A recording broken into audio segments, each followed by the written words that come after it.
Yes, people, how's it going? Welcome back to Lily White Lane. Hope you're doing good. Hope you're keeping safe and well. And I hope that you're all having a really good Monday, wherever you are in the world, and whatever you are planning to get up to today. And you are all very welcome along to the third episode this season of the Unbiased Premier League show. The show where we take a look at, analyse, and go through all of the big talking points coming out of a Premier League game week. And oh boy, there are a lot of big talking points to go through, and I think we should start things off with Saturday night's game. Very controversial goal for Newcastle. Newcastle 1, Arsenal 0. The big question coming out of this game is, were Arsenal robbed? And in my opinion, they weren't. Can Arsenal fans feel hard done by, and do they have every right to feel fairly hard done by with that goal standing? Yes, because there were 3 VAR checks, but in my opinion, only one of those VAR checks is actually debatable. It's clearly not offside. The ball clearly stays in. BN Sports showed that. And the foul is the one where it's debatable. It's probably 50-50, but it's not a clear and obvious error. In my opinion, for a team to be robbed, it needs to be a clear and obvious error, such as the Luis Diaz one against us, where that goal didn't stand because they forgot to draw the lines. Liverpool were robbed there. They have every right to say that they were robbed. But Arsenal, a robbery? I don't think it was a robbery. I've seen much worse decisions this weekend in the Sheffield United game and in the Luton Liverpool game, where Liverpool weren't handed a penalty. More happened in that game to Liverpool than what happened to Arsenal, and more than anything that Arteta was moaning about. And look, I'm backing all managers most of the time who call out VAR because I think they need to. But I'm not going to back a manager such as Mikel Arteta when he's calling out VAR, right, when it goes against his team. But when it goes for his team or doesn't go against his side, he says things such as mistakes happen. This is why this system will stay as it is right now and won't go and won't change, because managers do not want to call out these horrific decisions when they go for their teams because they don't want to discredit their own side's performances. I want to see managers like Arteta, like Klopp, like Pep, even Ange, call out these decisions when they go for their own side and when they go against. Yet they're only calling them out when they go against. And fans are ruining this as well by coming out with stupid comments such as agendas, saying there's an agenda against Liverpool, there's an agenda against Arsenal. There's no agendas with VAR. There's no agenda against anyone. It's just cabbages running this system who are making poor decisions and poor calls so consistently and constantly that people think there's an agenda against them because it's happening to everyone every couple of weeks. Agenda. There is no agenda against clubs. There is no agenda against clubs. There's just cabbages running this system. And until they go, or until the system gets changed and the communication system gets changed, which we've seen is absolute pygmy hippo shit, nothing will change. Nothing will change. And nothing will change when you've also got pundits such as Gary Neville and, Jamie Carragher disagreeing with, statements. The Arsenal statement was questionable because I don't think there was anything clear or obvious there. But when they were saying Liverpool shouldn't be putting out a statement against Spurs, why? Are they just meant to sit back after VAR have made a clear and obvious error and just accept a sorry? Oh, we're sorry that we just, ruined your team and, shafted them of 3 points there. Sorry about that. They're apologising every single week. Yet you've got pundits expecting, fans just to accept the apologies. Clubs just to accept the apologies. And then when clubs put out a statement, you've got these pundits calling it out and saying, no, this is a joke. This apology stuff has to stop. Okay, then. We'll just sit back then, Gary Neville and Jamie Carragher as fans. And clubs will just sit back when their team or when their sides get shafted and just accept the fact that they've been completely and utterly robbed. Shall we? The Arsenal one, right, I will back clubs, as I say, when they put out statements against VAR, and I will back managers who call it out, but I struggle with Arteta because of his hypocrisy and the fact he didn't call it out when it went for his team, and I struggle with Arsenal's statement because I don't think there was anything clear or obvious. But when you get these pundits calling out Liverpool putting out a statement against us, it's a joke. It really is a joke. Nothing will change at VAR until fans stop thinking there's an agenda against their own teams and stop mocking it when decisions like, for example, the amount of Spurs fans on Saturday, right? Well within your right to mock Arsenal getting robbed. Arsenal lost. I'm happy that Arsenal lost. But the fans who are mocking that decision are going to be the ones next weekend when the Premier League try and shaft us who call it out and kick off.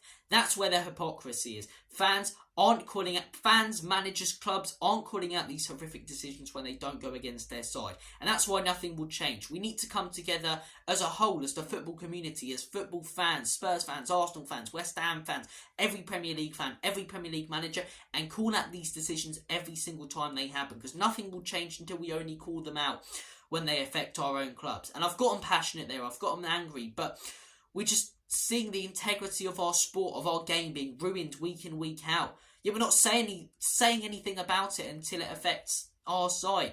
Arteta last month, mistakes happen, backing up the referees. Yet he's calling it a disgrace. Second off as well, right? He's going mental at it being a disgrace. Arteta's a knob and all. Pinpoint what you mean. He's a disgrace. It's a disgrace. What?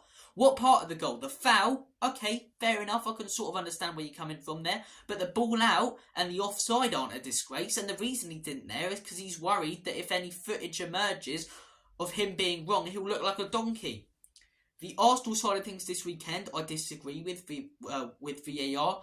And the club statement, I think, fair enough, backing your own manager. But I don't think there was anything clear or obvious. But when you've got pundits and fans calling out the Liverpool statement, I think that's ridiculous. And I think, a lot of poor VAR decisions again have gone under the radar this weekend. The Sheffield United penalty, never a penalty against Wolves. The Luton-Liverpool game. See, this is another issue. There is no consistency. There's no consistency with managers' complaints against VAR. There's no consistency, as I say, with club statements or fans' opinions on it. And there's no consistency with the actual rules. None of us know what a handball rule is. None of us know what a penalty is. How? Someone please explain to me, right? Man City get a penalty last weekend in the Manchester derby, right? That penalty is carbon copy of when Van Dijk on Sunday gets dragged down. Yet one is given and one isn't. And the amount of handball decisions we've seen go for penalties and not go for penalties, none of this makes sense. The handball rule doesn't make sense anymore. The actual rules in place don't make sense. You've got fans calling out the system, saying there's an agenda against their club, which is absolute nonsense. The only way this gets fixed is if we come together as football fans, managers come together, and people in a position of power actually call out the system for how bad it is. Then hopefully something changes. Then maybe the system changes. Then maybe the cabbages who were running this system get sacked or moved on and someone else comes in. Because nothing is going to change until people start calling out these decisions when they don't go against their club. And nothing is going to change until we actually understand as fans what the rules of our game are. It's a joke of a weekend for VAR. It really is. Fair play to Newcastle. They've got to put the ball in the back of the net. They've got to score. They've got to finish. But as I say, the controversy surrounding every decision. We don't know what the rules of our beautiful game are anymore. And every week we're talking about ridiculous or questionable decisions. For example, this weekend, Arsenal's game.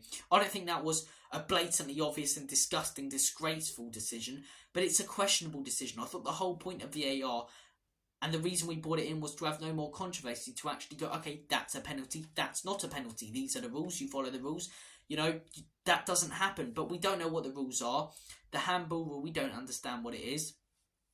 Penalties, some weeks I see pushes and shoves being given as penalties and goals being disallowed from them, and some weeks I don't, And this is the annoying thing. A goal will probably get chalked off in a couple of weeks when a player gets slightly pushed down to the ground, and that's where you can understand Arsenal's frustration with the consistency. But as I say, I don't think Arsenal were necessarily robbed. I think they can feel fairly hard done by. I think Wolves were robbed. I think Wolves were robbed with that penalty. I think Liverpool, you could make a case for being robbed, and Liverpool were robbed a few weeks ago. Every weekend we're talking about 3 or 4 ridiculous decisions, and it's not on anymore.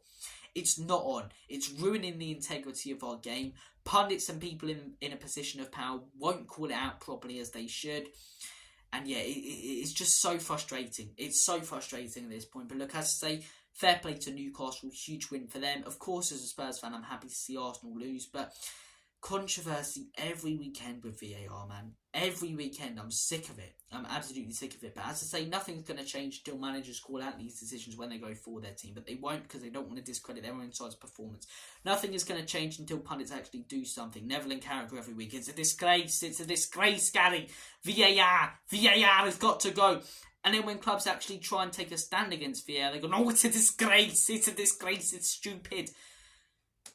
I'm fed up with it. I'm fed up. Statements and things are just doing my head in now. What is a handball? What's not a handball? VAR is just ruining the integrity of sport. It's ruining the integrity of our game. Why can't we just have a system like a sport like rugby do? Where the rules are known and the referees are respected because they make the right bloody decisions and they're not cabbages. But look, as I say, I've said my piece on Newcastle, Arsenal. I've also delved into Luton, Liverpool. I think Luton or Liverpool were very, very unlucky not to get a couple of decisions that will be given next weekend when they go against another team. Fair play to Luton in that game, though. Put in a really good performance, really good point. They'll feel gutted to only come away with a point. But Luis Diaz, fair play to him. Huge goal there. Look, man, it is this.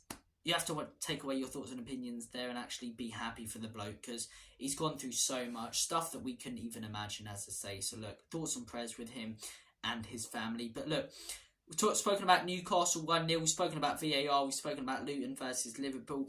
Sheffield versus Wolves. Fair play to Sheffield, as I say. I'm not having a go at them. You know, they've done nothing wrong. Similar to Newcastle have done nothing wrong. Luton have done nothing wrong. But just these decisions aren't going the right way, and they're so questionable at times. But look, the penalty for me wasn't a penalty. I expected Wolves to win this, but huge win for Sheffield. Maybe that gives them some confidence that will allow them to stay up. We'll have to wait and see. We will have to wait and see. Next game we're going to discuss, Nottingham Forest versus Aston Villa. Aston Villa's great run ended by Nottingham Forest. I thought Forest were absolutely fantastic. The first game we're actually going to talk about in this video without a ridiculous or questionable VAR decision. But I thought Forest were brilliant. I thought they had their game plan, sit back, catch out Villa on the counter-attack, double up on them every single time they get the ball, and it worked. It worked. Villa didn't look threatening at all in that game. I thought Forest played really well, attacked them with pace. The first goal was really good. The second goal, I really do rate Emi Martinez, but I'm sorry, he's got to do better there. He has to do better, in my opinion. I think he tries to make a save for the cameras when he doesn't need to. The palm of his hand, it ends up going in off him. It's a good strike that causes problems, but just tip that over, man. Just tip that over. He's trying to do a save for the cameras. It comes to cost him. Big loss for Villa there. Big loss for Villa. It shows that maybe they're not that team that can go on and get top four. They're definitely a good team. And do I think they can get European football this season? Absolutely, in the words of Finchy from The Office. But do I think they're probably good enough to get top four? Maybe even top five? Potentially top five, top four? No, I don't think they're anywhere near a title race, which some people were, whispering about.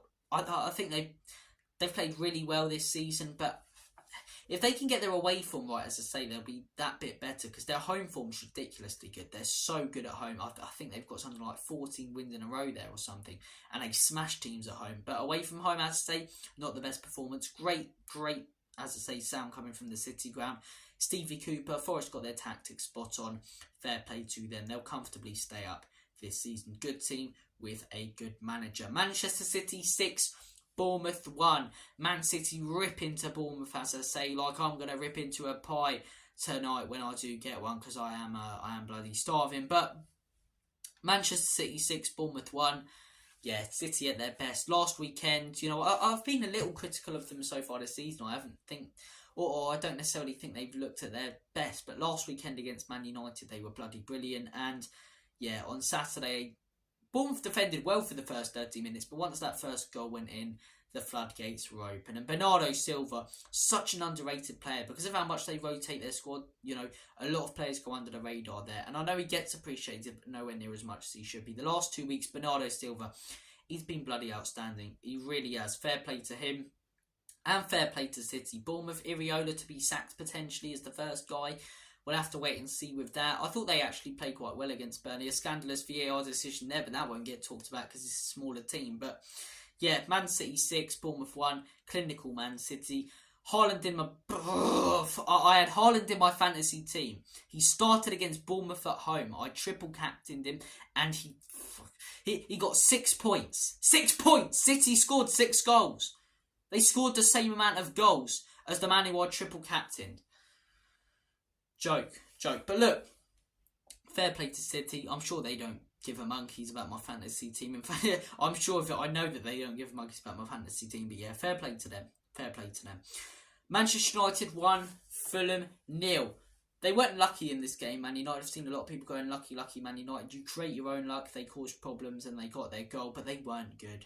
They weren't good. I haven't been convinced by them once now. That's 11 Premier League games, a few Champions League Carabao Cups here and there as well. Probably about 15, 16 games now with Man United where I've watched them and they've not been good. And as I say, if Bournemouth took their chances in this game that they created, or Bournemouth, if Fulham took their chances in this game that they created, they could have got the win because it was there for them. But look, Man United, Bruno Fernandes, he's a very infuriating and frustrating player. He always seems to be whinging and whining, but a really good finish from him. And he has got that ability in his locker as well. So look, credit to Manchester United, you've got to get the win. But it's one of those where we're having that same conversation as we had with Man United after they beat Palace 3-0 and after they won, against Brentford. Oh, are they going to finally get going now, Manchester United? I don't know if they will. But a good result there. As I say, Fulham away, it's not an easy ground to go to. They got the win. Brentford 3, West Ham 2. Cracker of a game, this one. Really, really good game. Brentford picking up some quality form. That's a huge win for them now. I thought the first half was one of the best first halves I've seen this season. I managed to find a stream for it. And yeah, they really, really good first half. Brentford get the win in the second half. 2 good goals. Yeah. Started off the season quite slowly. Brentford picking up a bit of pace now, a bit of form, playing really well. And West Ham, as I say, started off the season really well. It's a few losses in a row. I know they've had some tough games. Brentford away, Liverpool away, Aston Villa away. But yeah, just need to start picking up a few more points there, West Ham, recently. But look, as I say, fair play to Brentford. Big win. Big win last weekend at the Bridge.